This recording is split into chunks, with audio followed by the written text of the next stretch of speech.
Assalamualaikum viewers, this is our session about career counseling session, and today we'll be talking about pathway to US. This is for all the students who are interested to go to US. And we have our guest Dr. Mohammed Siddiq Sheikh, and he'll be guiding our students about US program, medical programs and how to proceed. So welcome Dr. Khurram here, and this is your first time you're visiting LUMS Alumni Center? Alumni Center-wise, yes, this is my first time. So, Yes, yeah. and LUMS, how many years you have visited? It's been, I think last time I was here was maybe 5 years ago. Although I come to Pakistan every year, but haven't been to LUMS in quite a bit. So it's nice to be back. It's nice to see. Like I was telling you before, I've seen a lot of buildings around. So when I graduated in 2005 from here, and I think. I remember there were a couple of buildings, the newer ones, the research center, the PT and all that, but it's nice to see the infrastructure has developed a lot and there's a lot going on, especially very happy to see the alumni center and, that we have been communicating back and forth. Very excited to see the fruit coming out of this alumni center, inshallah. Inshallah. Okay, so it's been 5 years that you are visiting LUMS, so we welcome you here. Thank you. Please tell us about your journey from LUMS to US, what you are doing, how you proceeded to US, and what made you think to go to US, and then how was your journey, what difficulties you faced during your journey? Sure. So I graduated, like I said, in 2005, and I think we were the first MCQ batch, and I got into LUMS in 1999. And then it was different times, I think, kind of transitioning from that theory and all that to MCQ. So we had a very good time in LUMS. And initially, to be very honest, I did not have any plans to go to US or do USMLE. And I did my FCPS, I had my own job. My father had a practice here in Hyderabad. And the plan was to just, do FCPS and then practice here. And I did my residency also. I just went to Karachi for a year of house job in 2006 and then came back to LMC again, and from 2007 up until 2010 I worked here in Jamshoro actually. I did my residency in internal medicine for 3 years, 3.5. And then during that time, I think, a couple of my very close friends from Aga Khan and one from ISRA and some from Dow, and especially my time at Dow during my residency, I kind of realized about all this. I had plans to go to UK initially, which I did. I took PLAB and all that. But then at a certain point in my career, I've just felt to go for the best, and I still believe US has the best healthcare system. So I just wanted to pursue that, and then plan was to just go there, finish training, and come back and practice here. But as you go, and then you kind of realize, you see things, and then your plans change.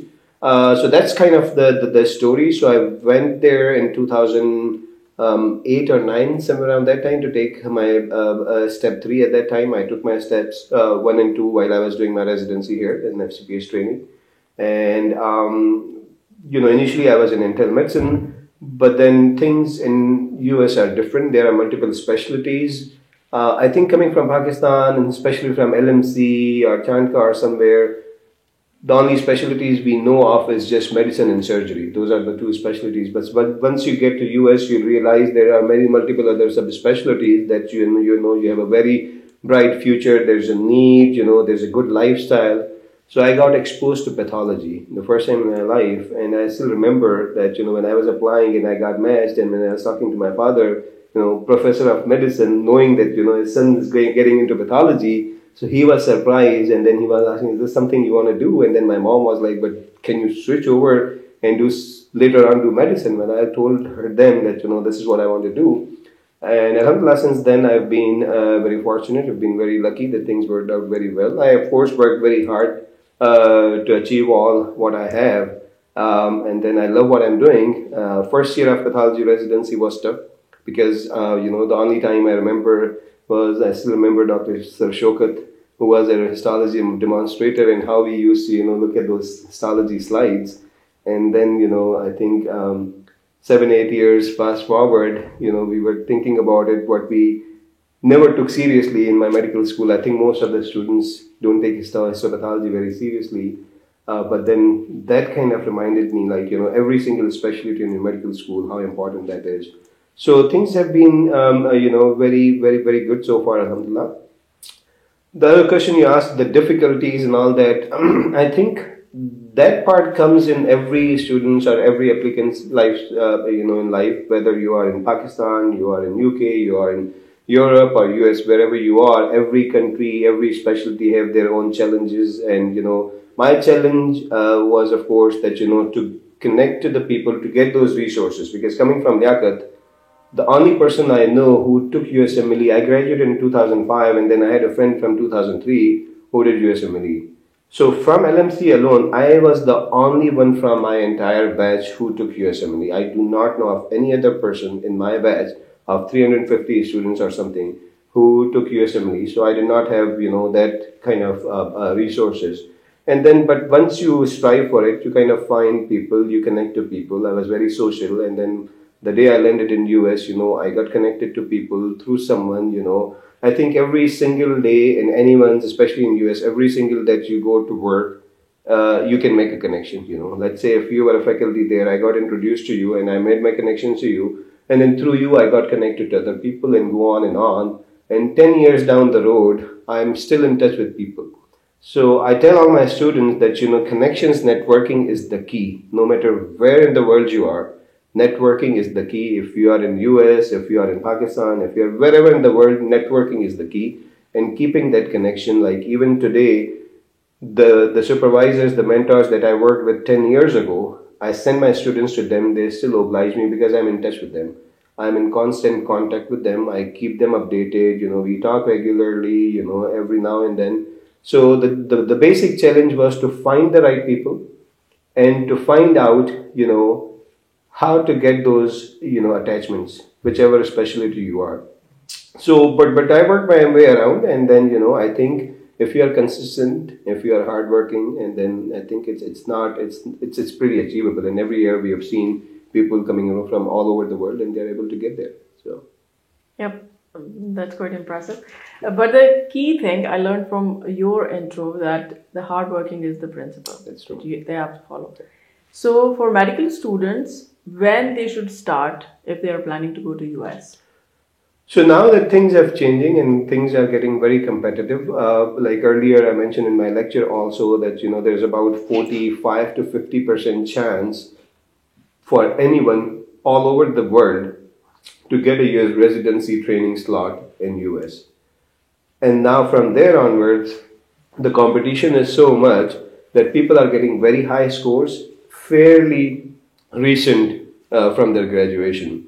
So the best time to start, to cut it short, the best time to start is third year, because that's where you can apply for your clinical electives. Now you're into clinical years, so the third year would be a key. And even, I would encourage students to apply for clinical electives in third year, fourth year, and by final year, they should have at least 1 to 2 electives. By that time, they will, once they are in US, of course, if I want to come to LMC, if I was not from LUMS, I know what LUMS is. I graduated from here and I worked here, so now I know the system, I know the culture. For me, it's easier. But let's say if I was not, I was never exposed to LUMS, first I would like to just come here and see how things work, and then if I'm going to apply for a position here, it's going to make things easier. So same way, if you have worked for an elective or something in US and you can see for yourself that this is something that you can do, and then you should go to the next step that yes, now I'm in fourth year, I'm in final year of medical school, I should register myself for step 1, 2, and then try to take all the exams. Let us buy your internship or house job year. If you can do it by your final year, which can be a little hard, but not impossible, because there are other medical alumni, and I've seen students who have done step 1 and 2 by their final year. So it's possible, but to be very honest, I have seen students from LMC, they are a little behind what is the normal, or what is the norm from other medical students. So they're a little bit behind. Score wise, they are right there. The average scores is pretty good, but they take longer time to get there. So that's the culture that we need to change. And together, I think, with the LUMS Alumni Center and the students, and through our resources that we have in US, we can work together to kind of fill that gap and encourage kids who want to pursue The point is that we don't want anyone to leave the country. It's best to serve here if they want to serve. But if they want to come, they should do it the right way at the right time. So that's kind of the key. So short answer to your question is third year and fourth year they should know.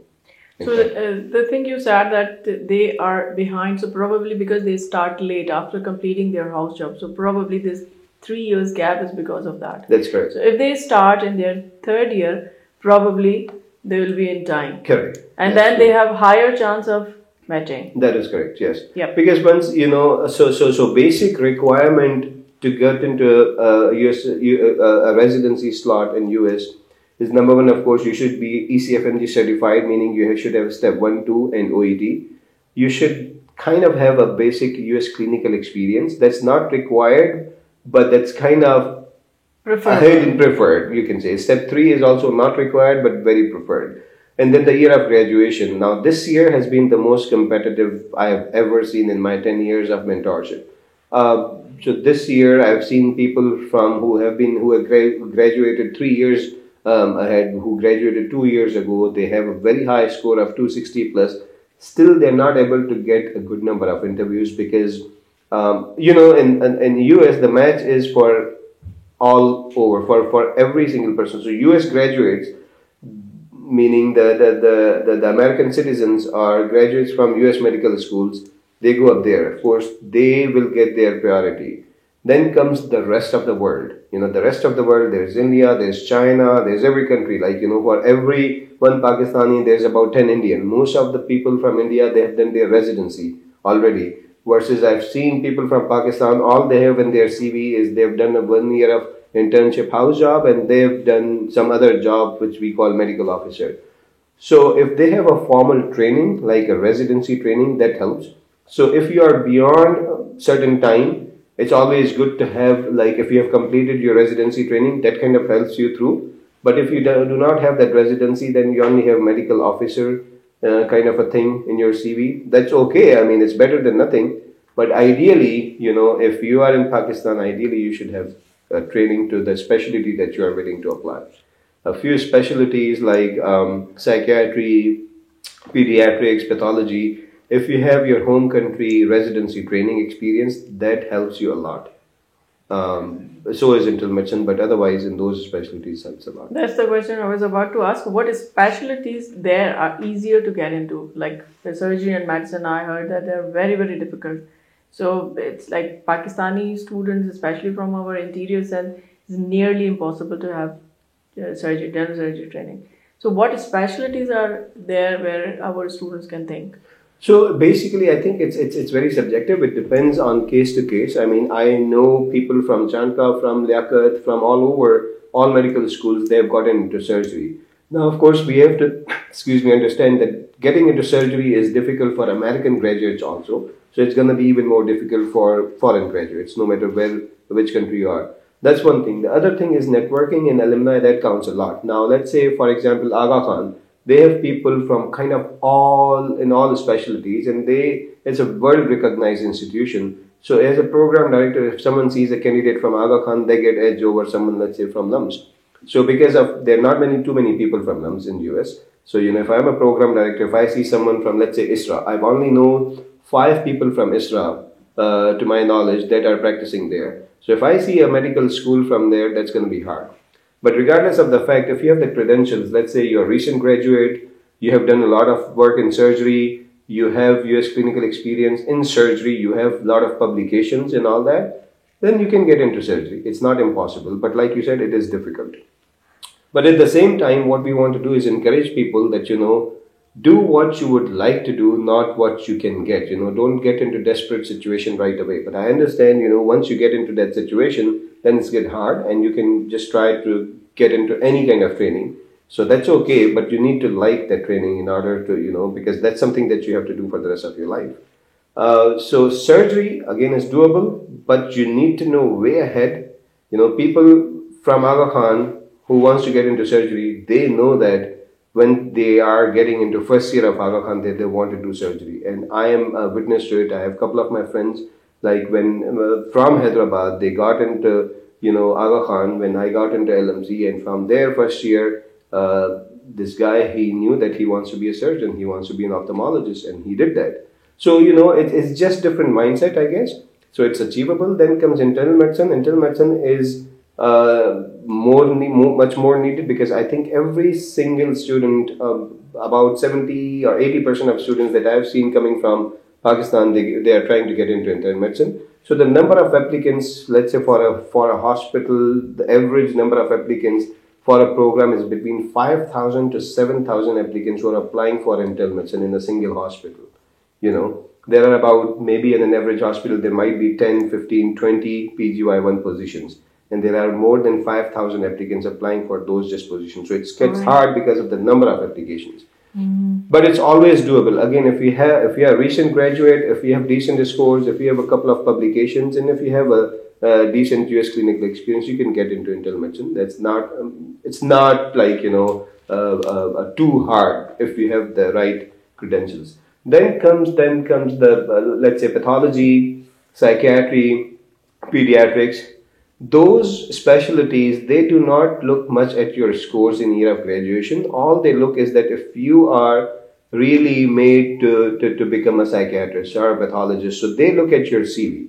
If you have a very decent CV, and if you have a dedicated CV, for example, I'm a pathologist, when I'm looking at a CV, in 3 seconds I can tell that this person he or she actually wants to do pathology, or it's just that the circumstances made him or her do, which is fine again, if from now onwards, if he or she is committed. So if I'm not going to look at the CV, a person who graduated 5 years ago, but he or she has 2 to 3 years of experience in pathology, and even if it's from the home country, that's fine. For those specialty, a home country experience, it matters a lot too. And just like this year, you know, I have another organization that I've founded, which is called Pakistani American Pathology Society, PAPS, and through which I have been mentoring a lot of students. This year, I think I have about 7 or 8 applicants from LMC who have applied for pathology, and a couple of them, they have worked in LMC, they have worked at Indus Hospital, we arranged rotations for them in Aga Khan, and they were able to get a good number of interviews. One of my students was in the session also, and he was able to get 7 interviews so far in pathology. He is old graduate, like I think his year of graduation is 7 years or something beyond, but still he was able to manage 7 interviews because he had that experience. So in his CV, I can see that even though for the last couple of years he did something else, but now in recent years, 2 to 3 years, he has a core pathology experience. Same goes with psychiatry or, let's say, pediatrics. I have another student from LMC. She is a practicing pediatrician in Karachi. She did a residency in pediatrics in Aga Khan, and she was able to get some interviews in pediatrics too. So for those specialty, experience matters more than the year of graduation or scores. Okay, that's I think quite good explanation to anyone who wants to choose a specialty. So now, just a short message for all the students who are planning or thinking of going to US. A couple of things. I'll try to keep it short. Number one, decide as soon as you possibly can. You know, that's number one. That's key. Number two is, once you have decided, let's say in third year or fourth year, one thing is, after you made the decision, then number one thing is you apply for US clinical electives. And as a medical student, it's easier to get into electives. So that's number 2 thing. And then after that, once you're done, try to do the exams the soonest. Timeline is the key. My take-home message is the timeline. I think that is the key. You know, once you are 3-4 years out of graduation, and at that time, if you are thinking about USMLE, and then, I mean, you can still get it, but the chances are going to be extremely low. So you have to, you know, look into that. You have to be practical. That, you know, I do believe in persistence, hard work, but I strongly believe that you have to be practical and you have to see how things work. What are your chances? You know, get help, seek help. I think having a mentor is a blessing. So if you have a mentor early on, that helps. That will help the students the most. So try to get a mentor, and nowadays, you know, we are in a global, you know, hub, and then, you know, it's easier to get connected to people. And I get messages, I get emails and all that from students all over the world every single day. And very, very, very few of them are from Liaquat. So I feel like, you know, there's something lacking here. and the students from LMC, they are taking a long time. Now that we have a lot of resources, I would strongly recommend the students to connect to us or to, to any other mentors if they want to pursue this. So that's going to be the key. Thank you so much No for problem. coming, and for our students, we are sharing email if you want to connect with Dr. Siddique. Thank you so much.